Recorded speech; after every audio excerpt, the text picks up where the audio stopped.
Hebron Ministries.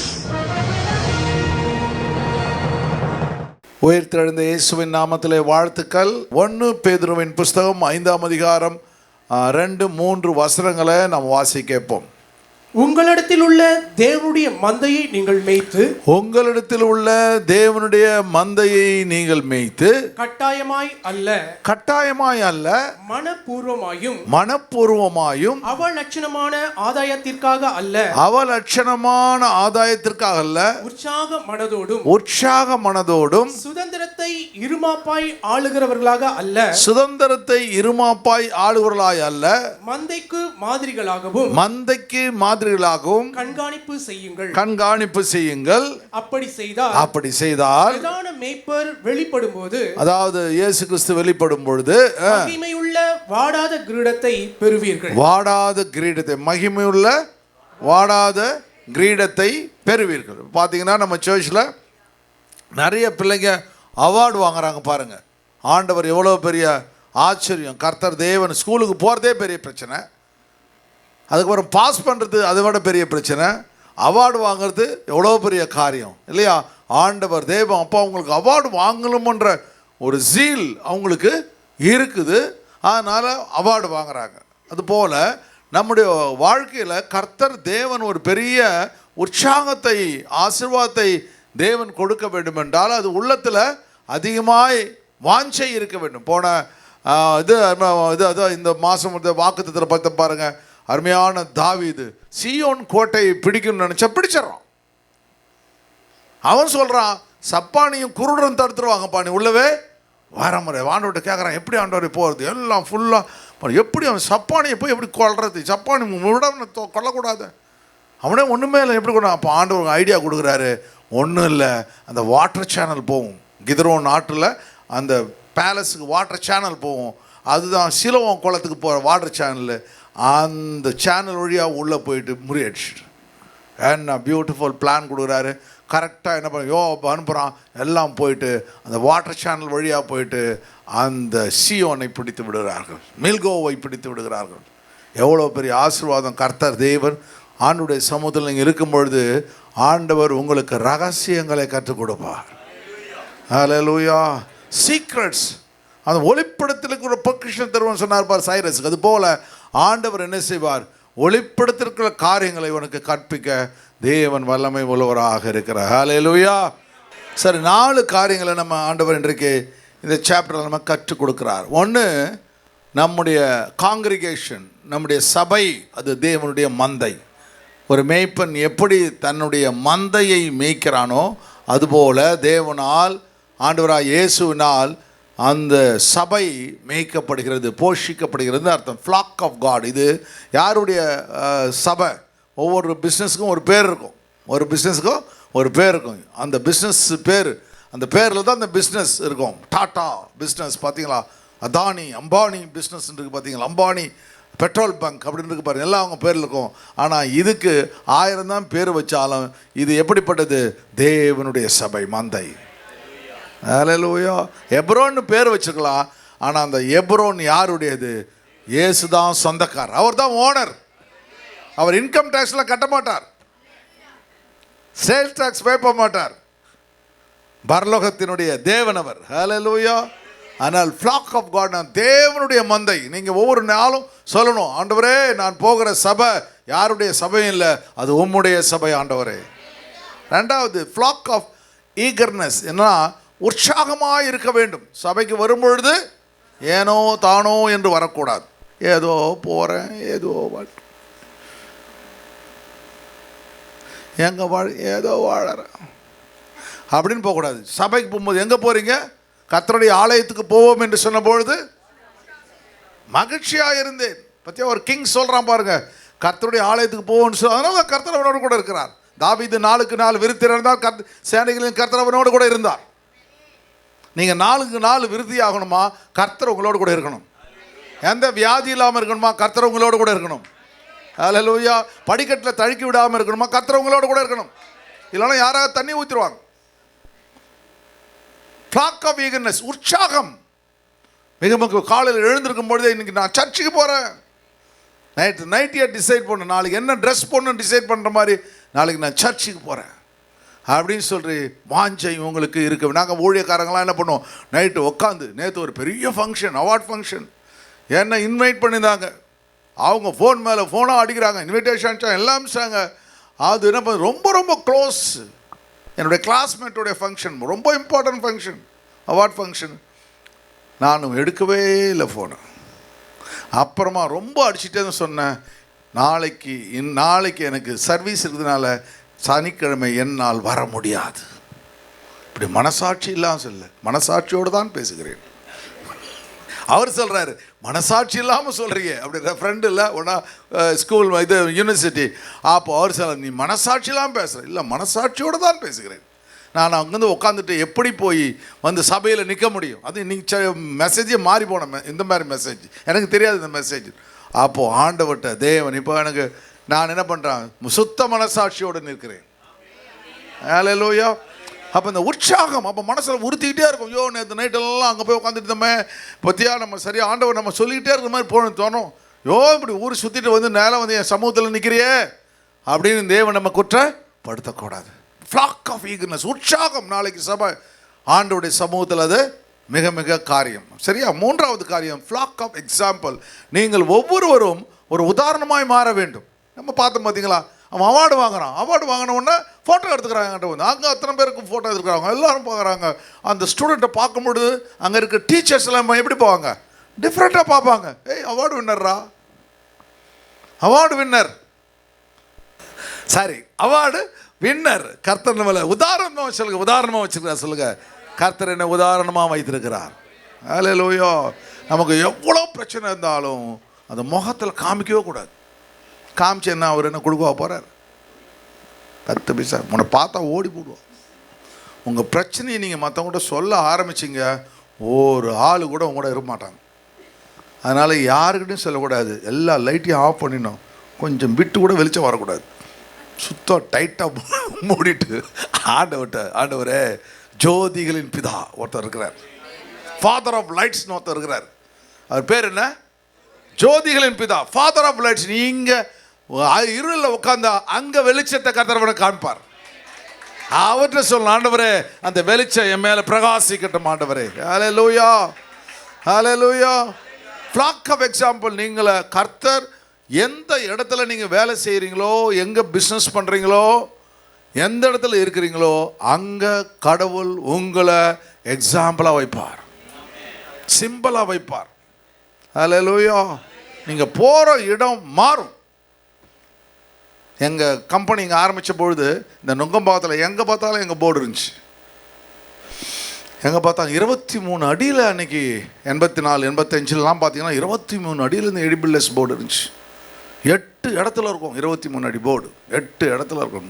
Kilpauk அங்கே இங்கே எல்லா இடத்துலையும் 23க்கு 20 அடி பெரிய பேனர், லீடர்ஸ் இன் கன்ஸ்ட்ரக்ஷன் டெக்னாலஜி, அது பில்டர்ஸ் ஆஃப் ஹெவன் எர்த் அப்படின்னு இருக்கும் அந்த ஆண்டவர். அது போல் ஆண்டவர் தேவன் என்ன பண்ணார், நமக்கு ஆண்டவர் ஒரு அடையாளமாக வைப்பார்.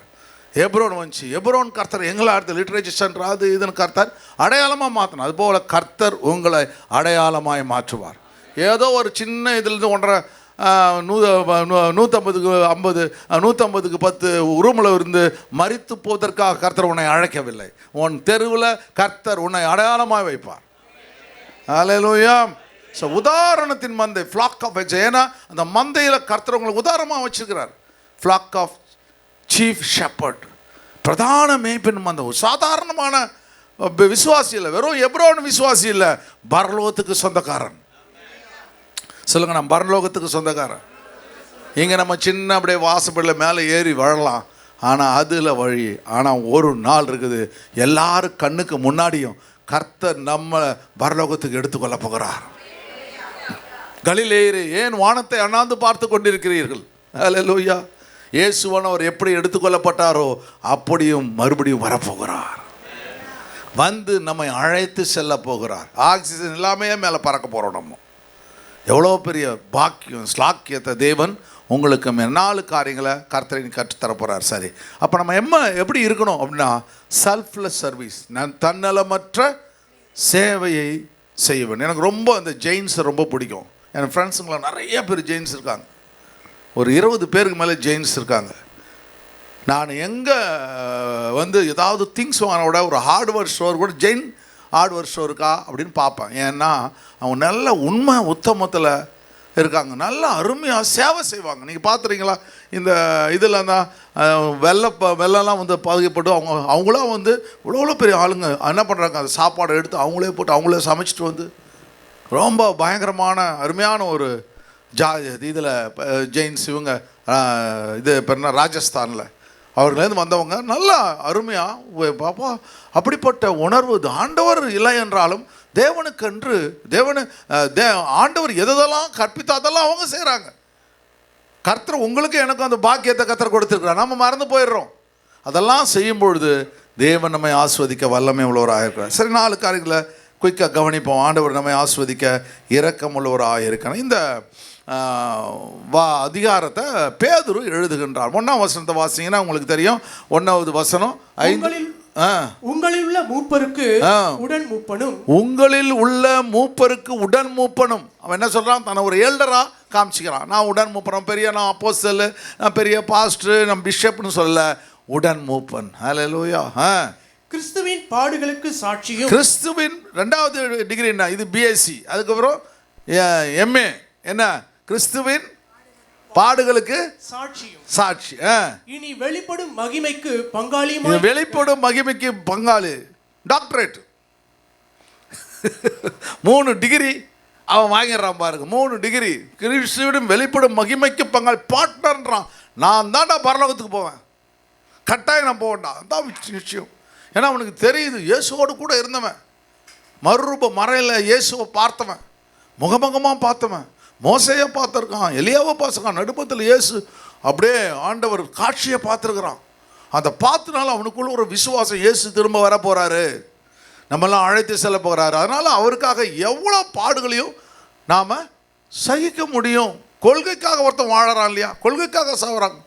எத்தனை பேர் கட்சி ஆரம்பித்து கல்யாணமே பள்ளிக்காக வாழறாங்க பார்த்தீங்களா? எவ்வளோ பேர் வந்து சாக்ரிஃபைஸ் லைஃப்பை செய்கிறாங்க. ஏன் நான் தேவனுக்காக செய்யக்கூடாது? ஹல்லேலூயா. பங்காளி, பார்ட்னர்ன்ற பாருங்க. நான் புத்தி சொல்லுகிறேன். அதனால் இத்தனை குவாலிஃபிகேஷன் இருக்கிறதுனால நான் புத்தி சொல்கிறதுல தவறு இல்லை. நீங்கள் என்ன செய்யணும் அப்படின்னு சொல்லி அப்போ அவன் என்ன பண்ணுறான்? முதல்ல இயேசுவை மறுரூப மலையில் பார்க்கின்றான், பிறகு இயேசுவோடு கூட பழகுறான், தன்னோட வாழ்க்கையில் அற்புதங்களை அவன் பார்க்கின்றான். அவன் ஒரே நிமிஷத்தில் அவன் படகுகள் நிரம்பத்தக்கதாக அற்புதங்களை பார்க்கின்றான். இயேசுவோடு கூட பயணம் செல்கின்றான். காற்றையும் கடலையும் அதட்டினதை பார்க்கின்றான். அந்த இது எபீருடைய பிள்ளை அவன் உயிரோடு எழுந்த கூட இருந்து அவன் பார்க்கின்றான். எல்லா இடங்களிலும் இயேசுவை பின்பற்றி வந்த ஒரு அருமையான ஒரு சீஷன். பிறகு அவன் பார்க்கின்றான், ஆண்டவர் தன்னை கொண்டு உபயோகப்படுத்த போகிறார். அவர் மரணத்துக்கு பிறகு அவருடைய பிரசங்கத்தில் பெண்டிகாஸ்ட் டேயில் பேசுகிறான். 3000 பேர் ரட்சிக்கப்படுறாங்க. அவன் மேலே ஆண்டவர் பெரிய திட்டங்களை கர்த்தர் வச்சிருக்கிறார். அவ்வளோ பெரிய அருமையான ஒரு இது அப்போஸ்தலனாய் அவன் இருக்கிறத பார்க்கணும். அவனோடு கூட தேவன் பேசுகிறார். அந்த வசனங்களை வாசிங்க. யோவான் புஸ்தகம் 21ஆம் அதிகாரம் 16ஆம் வசனம். 2ஆம் தரம் அவர் அவனை நோக்கி, முதல்ல ஒரு தடவை கேட்டுறது வந்து என்னை நேசிக்கிறாயா, டூ யூ லவ் மீ அப்படின்னு கேட்குறாரு. அப்புறம் இந்த Simon son of Jonah, do you love me அப்படின்னு கேட்குறாரு. மறுபடியும் அவன் கேட்குறாரு, 2வது கேட்குறாரு, டூ யூ லவ் மீ. அவனை சொல்கிறான், you know that I love you God அப்படின்னு சொல்கிறான். ஆண்டோட கேட்குறாரு. முன்னாடி ஒரு தடவை, செகண்ட் ஒரு தடவை, 3 டைம் கேட்குறாரு. முதல்ல கேட்கும் பொழுது அதில் என்னவா? அகப்பே லவ். அகப்பேனா வந்து சாக்ரிஃபிஷியல் லவ், தியாகத்தின். நீ உன்னால் தியாகம் செய்ய முடியுமா? உன்னால் தியாகம் செய்ய முடியுமா? உண்மையாலுமே நீ என்னை நேசிக்கிறியா? நான் எவ்வளோ தியாகம் செஞ்சேன். ஹல்லேலூயா. என்னுடைய உயிரே நான் கொடுத்தனே இல்லையா? எல்லாம் உயிர் தெழுந்த பிறகு தானே நடக்குது. 21ஆம் அதிகாரம் 27 பிறகு வந்தோடனே மறுபடியும் மீன் பிடிக்க போயிடுறாரு. இவர் மறுபடியும் மீன் பிடிக்க போயிடுறாரு. உடனே சொல்கிறாரு, நீ என்னை ஒன்று உண்மையாலுமே நேசிச்சினா நீ மறுபடியும் மீன் பிடிக்க போயிருப்பியா அப்படின்னு சொல்லி அவர் மனசில் வச்சுக்கிட்டு சொல்கிறாரு எல்லாவற்றையும். அப்போ முதல்ல அகப்பே லவ், செல்ஃப்லெஸ். உனக்குன்னு வாழறதுக்கு ஒன்று நான் அழைக்கலையே, நான் மற்றவங்களுக்காக வாழத்தான்னு ஒன்று அழைச்சேன். க்ரீக்கில் அகப்பே அப்படின்னா வந்து செல்ஃப்லெஸ், அதாவது சுயநலம் இல்லாத ஒரு அன்புன்னு அர்த்தம். செல்ஃபிஷாக இருக்கிறது இல்லை, வந்து வந்து அதாவது சுயநலமாக இருக்கிறத சுயநலம் இல்லாத ஒரு வாழ்க்கை அவர் சொல்கிறான் பாருங்க. ரெண்டாவது பார்த்தீங்கன்னா ஃபிலியோன்னு ஒரு கிரீக் வேர்டு. ஃபிலியோன்னா பிரதர்லி லவ். எப்படின்னா ஒரு சகோதரன் ஒரு தகவரம் சொல்லும் பொழுது ஒரு பிரச்சனை வந்து அவன் சொல்லுவான், நானும் என் அண்ணனும் ஒரே டிஎன்ஏ, ஒரே வயிற்றில் பிறந்தவங்க, ஒரே ரத்தம் அப்படி சொல்லுவான் பாரு. அப்போ சொல்லுவார், என்னுடைய ரத்தத்தினால் நீ கழுவப்பட்டவன் அல்லவா, நீ உண்மையாலுமே என்னை நேசிச்சுனா மறுபடியும் அந்த ஊழியத்தை நீ செய்ய வேண்டும் அல்லவா அப்படின்னு சொல்லிட்டு அவனோடு கூட பேசுகிறார். அவர் சொல்கிறாரு, நீ எனக்கு கீழ்ப்படிஞ்சினா, நீ என்னோடு கூட இருந்தினா நான் என்ன பண்ணுவேன், உன்னை நடத்துவேன். அப்போ அழகாக கீழே சொல்லிட்டு வர்றாரு, சின்ன வயசில் நீ இருக்கும் பொழுது நீ வந்து உன்னுடைய உடையை நீயே உடுத்திக்கிட்டு இருப்ப, உனக்கு இஷ்டமானதெல்லாம் உடுத்துட்டு இஷ்டமான இடத்துக்கெல்லாம் போவ. ஆனால் என்னை ஏற்றுக்கொண்ட பிறகு நீ இஷ்டமானது செய்ய முடியாது, எது உனக்கு எழுதப்பட்டிருக்கிறதோ அதை தான் நீ செய்ய முடியும். ஒரு தேவனுடைய பிள்ளை ரட்சிக்கப்படுவதற்கு முன்பாகி அவங்க இஷ்டத்துக்கு நடக்கலாம். ஆனால் ரட்சிக்கப்பட்ட பிறகு தேவனுடைய சட்டத்திட்டங்களுக்கு கீழ்ப்படிந்து நடக்க வேண்டும். அதுதான் உங்களுக்கு விடுதலை, அதுதான் உங்களுக்கு விடுதலை. இல்லைன்றால் அது சிறையிருப்பாய் மாறிவிடும். ஆக ஆண்டவர் இங்கே அவன்கிட்ட எதிர்பார்க்கறது, ஒரு நாள் வரும் உனக்கு இஷ்டமான இடத்து இஷ்டமில்லாத இடத்துக்கெல்லாம் கொண்டு போவார்கள். அது பயங்கரமாக அவனை அடிக்க போகிறான்னு நினச்சி பார்த்துருப்பானா, அடித்து பயங்கர என்னது மோடடான் என்ற ஒரு சிறைச்சாலை. அந்த சிறைச்சாலை எனக்கு கரெக்டான கொஞ்சம் மறந்து போச்சு, மோடடாம். அந்த சிறைச்சாலையில் தூக்கி இவனை போட்டுடுறாங்க. எத்தனையோ மாதங்கள் அந்த சிறைச்சாலை அது எப்படின்னா, அந்த சிறைச்சாலை எப்படின்னா, இவன் பிரிட்டோரியம் சிறைச்சாலையில் பவுல் இருக்கான், இவன் சிறைச்சாலை இருக்க சிறைச்சாலை எப்படின்னா, இந்த நீரோ நாட்களில் எல்லாரையும் என்ன பண்ணுவான், எரிப்பான். பிறகு என்ன பண்ணுவான், அந்த தீக்கிரை ஆக்குவான். இந்த அனிமல்ஸ் தூக்கி போடலாம், சிங்கம், கரடி, புலி, அதுக்கு தூக்கி போட்டு அதுங்க அப்படியே கொதறி சாகடிக்கும். செத்து போனவங்களெலாம் தூக்கி ஒரு இடத்துல குவியலாக போடுவாங்க புதைக்கிறதுக்கு. ஒரு பள்ளத்தில் போட்டு போடுவாங்க. அது வந்து இப்போ ஒரு கிணறு மாதிரி இருக்கும், டெத் வெல்லுன்னு சொல்லுவாங்க, அந்த பேர் டெத் வெல். அந்த டெத் வெல்லை போட்டு மேலே ஸ்லாப்பு போட்டு மூடிடுவாங்க. அந்த ஸ்லாபில் என்ன பண்ணுறாங்க, இவன் கையை காலை கட்டி உள்ளே வச்சு மூடிடுறாங்க. அவன் அத்தனையோ மாதத்துக்கு திறந்து பார்க்கும்போது அவருடைய முகம் தேவதூதன் முகம் போல பிரகாசிக்குது. அவன் மறிக்க அவனால் அவன் இஷ்டம் தான் மறிக்க முடியுன்றதை அவன் புரிஞ்சுக்கிறானுங்க. அப்புறம் தான் அவன்கிட்ட கேட்குறாங்க, நீ எப்படி மறிக்க விரும்புகிறாய்? அவன் சொல்கிறான், நான் தலைகீழாய் மறிக்க விரும்புகிறேன். இப்போ பார்த்தீங்களா, அப்போ தான் ஆண்டவர் அது முன்னாடியே சொல்லிடுறாரு. அதை வாசிங்க, 19ஆம் வசனம் பார்த்துங்க. இன்னவிதமான மரணத்தினாலே தேவனை மகிமைப்படுத்த போகிறான் என்பதை குறிக்க முடியும். இப்படி சொன்னார். அவர் இதை சொல்லிய பின்பு அவனை நோக்கி, என்னை பின்பற்றி வா. அப்படின்னா பின்பற்றி வா. அப்போ ஆண்டவரை சில சமயத்தில் கிறிஸ்தவர்கள் படும் பாடுகள் ஏன்டா அடிக்கடி நான் உணர்கிற காரியம்னா, எனக்கு வர கஷ்டத்தெல்லாம் நான் கொஞ்சம் நேரம் அப்படியே கண்ணை மூடி அழுதுட்டு இருக்கும்போது ஆண்டவர் சொல்வார், இதெல்லாம் ஒரு கஷ்டமா? அப்படி டக்குன்னு போயிடும். இதெல்லாம் ஒரு கஷ்டமா? நான் பட்ட பாடுகளை நினச்சி பாரு, ஒரு அடி டங்குன்னு ஒரு அடி விழுவோம். அவர் அந்த சாட்டையில் அடிக்கிறான் பாரு, அந்த சவுண்டு அப்படி மாதிரி ஒரு கேட்கும். அதோடு டக்குன்னு எழுந்துடும், வேணாம் ஆண்டவர். அதுபோல் நாம் என்ன செய்யணும், ஆண்டவர் நமக்கென்று ஒரு பெரிய திட்டத்தை கர்த்தர் வச்சுக்கிறார், அதை நம்ம மிஸ் பண்ண கூடாது. அப்போ நம்ம பாடுகள் எப்பொழுதுமே தேவனுக்கு மகிமை என்பதை நாம் உணர வேண்டும். கர்த்தர் நமக்கு வேண்டிய இரக்கத்தை அவர் எப்படி ஆண்டவர் நம்மை நடத்துகிறார். ஏசாயா 40:11 வாசிங்க சீக்கிரமா. மேய்ப்பனை போல தமது மந்தையை மேய்ப்பார். மேய்ப்பனை போல தந்த மந்தையை மேய்ப்பார். இந்த 5 வருஷங்கள் எப்ரோனை கர்த்தர் ஒரு மேய்ப்பனை போல மேய்த்து கொண்டிருக்கிறார். அல்லேலூயா. ஆண்டவர் நமக்கு ஆராதனையில் வருகிறார், தேவனுடைய திட்டங்கள் வருகிறார். இந்த பாஸ்டர் சுந்தரத்தை பற்றி நான் கேள்விப்பட்டேன், சொன்னாராம் எத்தனையோ வருஷங்கள். என்ன பாஸ்டர் நீங்கள், அது பரவாயில்ல பாஸ்டர், உங்களுக்கு இடம் இருந்துச்சு பாஸ்டர். அந்த விசுவாசிங்க ஒரு நாள் சொல்கிறாங்க, நாங்கள் தெருவில் நடத்துகிறோம் பாஸ்டர், எத்தனையோ வருஷங்கள் தெருவில் நடத்துகிறோம். ஆனால் ஒருத்தவங்க கூட டிராஃபிக் நிறுத்தத்துக்கு கையில் குச்சி வச்சுக்கிட்டு இந்த பக்கம் போ அந்த போன்னு சொல்லிட்டு இருப்பாங்க, இந்த பக்கம் ஆராதனை சுந்தரம் நடத்திட்டு இருப்பாரான். ஹல்லேலூயா.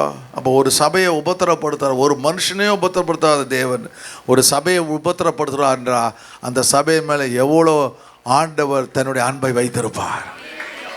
ஹல்லேலூயா.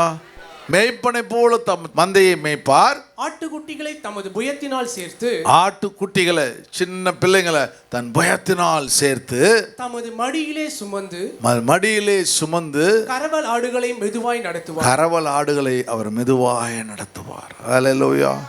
நம்முடைய கரவல் ஆடுகள்லாம் முதல் ஃப்ளோர்லேயே நின்று விடுகிறது, ஏற முடியவில்லை. ஆனால் கர்த்தர் சொல்றாரு, நான் அவர்களை மெதுவாய் நடத்துவேன். எப்படியா தட்டி தடுமாறியா மேலே நிறைய பேர் வந்துடுறீங்க. உங்களை ஆண்டவர் தேவன் பரிசுத்தாவியை நேசிக்கிறதானா கட்டாயமாக கர்த்தர் உங்களை கொண்டு வருவார், அவருடைய கரத்துக்குள்ள உங்களை நடத்துவார். ஆனால் ஆண்டவர் இங்கே சொல்கிறார், சார் தேவனுடைய வல்லமையின் அபிஷேகத்தை நான் மேலே கர்த்தர் வச்சுக்கிறேன். அதனால தான் சொல்லும் பொழுது அப்போஸ்தலர் புத்தகம் 20ஆம் அதிகாரம் 28ஆம் வசனத்தை பாருங்க. ஆகையால் உங்களை குறித்தும் தேவன் தம்முடைய சுய ரத்தத்தினாலே சம்பாதித்து கொண்ட தமது சபையை. ஆமா, சபை யாருடைய டிஎன்ஏ? இயேசுடைய டிஎன்ஏ. ஒரு சபைக்கு ஒரு ரத்த சம்பந்தம் இருக்கிறது. என்ன சத்தம்? அதான் இயேசுனுடைய டிஎன்ஏ, ஆண்டவருடைய ரத்தம், தன் சுய ரத்தத்தை கொடுத்து. எப்படி என்ன அர்த்தம்? ஒரு ஆள் ஆக்சிடென்ட் ஆகி போகுது, அவனை கொண்டு ஹாஸ்பிட்டலில் சேர்க்குறாங்க.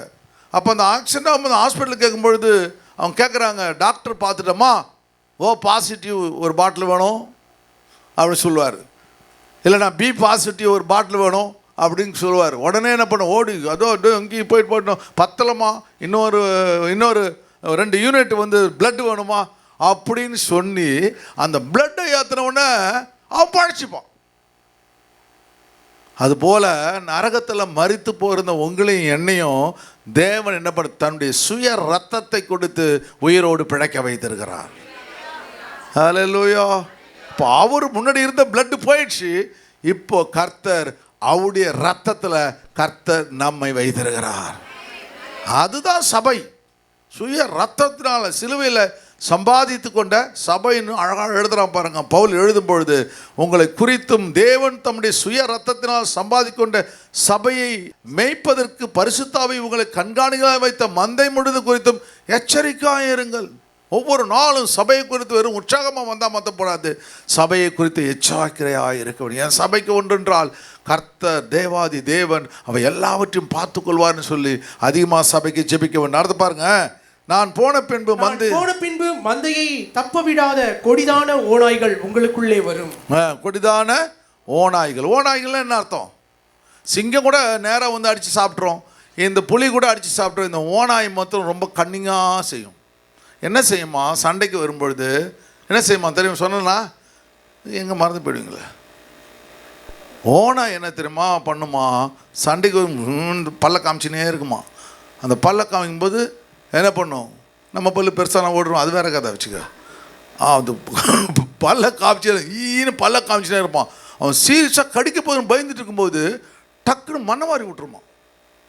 டக்குன்னு மண்ணை வாரி அப்படி மண் வேறு எந்த விலங்குக்கும் இல்லாமல் ஒரு கேரக்டர் இந்த ஓநாய்க்கு, உல்ஃபுக்கு இருக்குது. டக்கு மூடுற பாரு, டக்குன்னு பிடிச்சி கழுத்து பிடிச்சி. அது மாதிரி இங்கே யாராவது இருக்கீங்களா? இருக்க மாட்டீங்க, நான் விசுவாசிக்கிறேன். நான் அப்படி உங்களை வளர்க்கலை. சரி, தப்ப விடாத கொடிய ஓநாய்கள் உங்களுக்கு வரும். அது எதை குறிக்கிறது? வேற கள்ள போதகங்கள் டாக்டரினை மாற்றிடுவாங்க. இதான் ரைட்டு, லைட்டெல்லாம் ஆஃப் பண்ணு போட்டு sick sick sick sick sick sick sick sick sick sick அப்படி போட்டு மியூசிக் போட்டால் தான் கடவுள் வருவார். திடீர்னு ஒரு நாள் கடவுள் வரப்போகிறார். இப்படி டாக்டரின்ஸை மாற்றிடுவாங்க. பைபிளை படிக்க விட மாட்டாங்க, வசனத்தை பேச மாட்டாங்க, எப்பொழுது மியூசிக் அது இதில் உங்களை கொண்டு போயிடுவாங்க.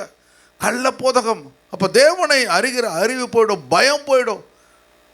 எல்லாம் எப்படி வாழலாம் அப்படின்னு உங்களுக்கு கற்றுக் கொடுத்துருவாங்க. எப்படி பணம் சம்பாதிக்கலாம் அப்படின்னு ஒவ்வொருத்தருமே வராது. இதெல்லாம் கள்ளப்போதகம். அதான் தப்ப விடாத கொடியதான ஓநாய்கள் உங்களுக்குள்ளே வரும். உங்களிலும் சிலர் எழும்பி, அதான் அடுத்து சொல்றாங்க, உங்களிலும் சிலர் எழும்பி சீஷர்களை தங்களிடத்தில் இழுத்துக் கொள்ளும்படி மாறுபாடானவைகளை போதிப்பார்கள் என்று சொல்லிட்டான். பார்த்தீங்களா? மாறுபாடானவைகளை போதிப்பார்கள். நான் அருமையா உருவாக்கி என்னுடைய போதகத்தை கொடுத்து பைபிளை கொடுத்து எப்படி பேச வேணும்னு நான் உருவாக்கி வச்சிருக்கிறேன். ஆனால் சில பேர் என்ன பண்ணுவாங்க, அந்த சீஷர்களை தன்னிடத்தில் இழுத்து கொள்ளும்படி மாறுபாடானவைகளை போதிக்கிற கள்ள ஓநாய்கள் வந்து விடுவார்கள். அல்லேலூயா. டாக்ட்ரின் மிக மிக மிக முக்கியமான ஒன்று. டாக்ட்ரின், வேதாகமத்தை நிறைய வசனத்தை கேட்டுக்கிட்டே இருக்கணும். வேதாகமம் ஒருத்தவன் சொன்னானா, ஐயோ இது பைபிள் இல்லையே, இல்லாத பேசுறாரு. அப்போ ஒரு சபை எப்படி இருக்க வேண்டும்? தேவனுடைய வார்த்தைகளை போதிக்கிறதா சபை இருக்க வேண்டும். அல்லேலூயா. இல்லைனா கள்ள ஓநாய்கள் வந்து எப்படி பீறி போடுகிறதோ அது போல சபையை பீறி போட்டு விடும் அப்படின்னு சொல்லி பவுல் மிக மிக அழகா இந்த சபைக்கு அவன் கற்றுக் கொடுக்கிறத பார்க்க முடிகிறது. அதனால தன்னுடைய சுய ரத்தத்தினால் சம்பாதித்து கொண்ட சபைக்காக நாம் பரிதபிக்க வேண்டும். தேவன் நம்மை ஆஸ்வதிக்க வல்லமை உள்ளவராய் இருக்கிறார். ஹல்லேலூயா.